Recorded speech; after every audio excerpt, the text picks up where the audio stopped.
आज बात करते हैं इन्फेक्शन और इन्फ्लामेशन का। इन्फेक्शन क्या है और इन्फ्लामेशन क्या है?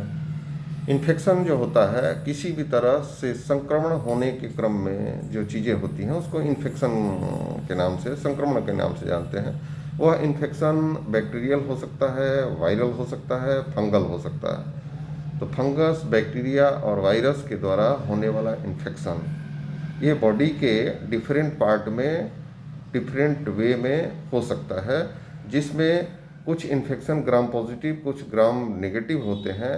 यानी बैक्टीरिया की जो स्ट्रेंथन है, फंगस की जो स्ट्रेंथन है, वायरस की जो स्ट्रेंथन है, उसको हम ये देखते हैं कि कौन सा ग्राम पॉजिटिव है और कौन सा ग्राम नेगेटिव है।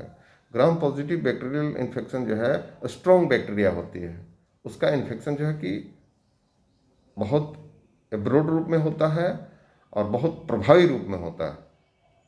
और इस स्थिति में जो एंटीबैक्टीरियल और एंटी फंगल जो ड्रग है, जो एंटीबायोटिक के नाम से जानी जाती है, उसका चुनाव बहुत महत्वपूर्ण हो जाता है कि यदि ग्राम पॉजिटिव बैक्टीरियल इन्फेक्शन है तो उसमें किस ग्रुप का और किस अवस्था में ये आपके डॉक्टर जो है चॉइस करेंगे कि किस तरह की एंटीबायोटिक की आवश्यकता है, किस तरह की प्रोबायोटिक की आवश्यकता है।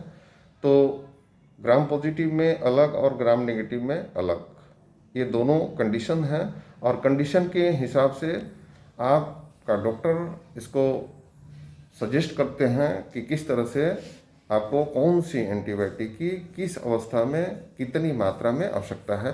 तो कभी भी एंटीबायोटिक आप अपने ढंग से, अपने सेल्फ एडवाइस से या किसी नॉन टेक्निकल नॉन डॉक्टर व्यक्ति से कभी भी ना लें, क्योंकि ये आपके स्वास्थ्य के लिए हानिकारक हो सकता है। दूसरी बात है इन्फ्लामेशन। तो इन्फ्लामेशन का मतलब होता है कि कहीं आपके बॉडी में स्वेलिंग है, टेंडरनेस है, रेडनेस है, इस तरह की यदि कंडीशन आती है और उस इन्फ्लामेशन के अंतर्गत भी इन्फेक्शन होने की संभावना कई बार हो जाती है कि इन्फ्लामेटरी कंडीशन में भी इन्फेक्शन है। तो ये दो चीज़ों के ऊपर विशेष आपको ध्यान रखना है, चाहे वो जीआईटी का प्रॉब्लम है, चाहे वो आरटीआई का प्रॉब्लम है, चाहे वो रिमेटोलॉजी का प्रॉब्लम है।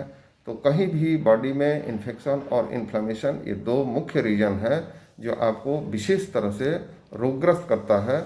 लेकिन इसमें आइडेंटिटी करने के लिए आप डॉक्टर के पास कंसल्ट करें और इसका सही से डायग्नोस कराएं और तब जाके आप ट्रीटमेंट लेंगे तो इससे आपका समाधान हो जाएगा।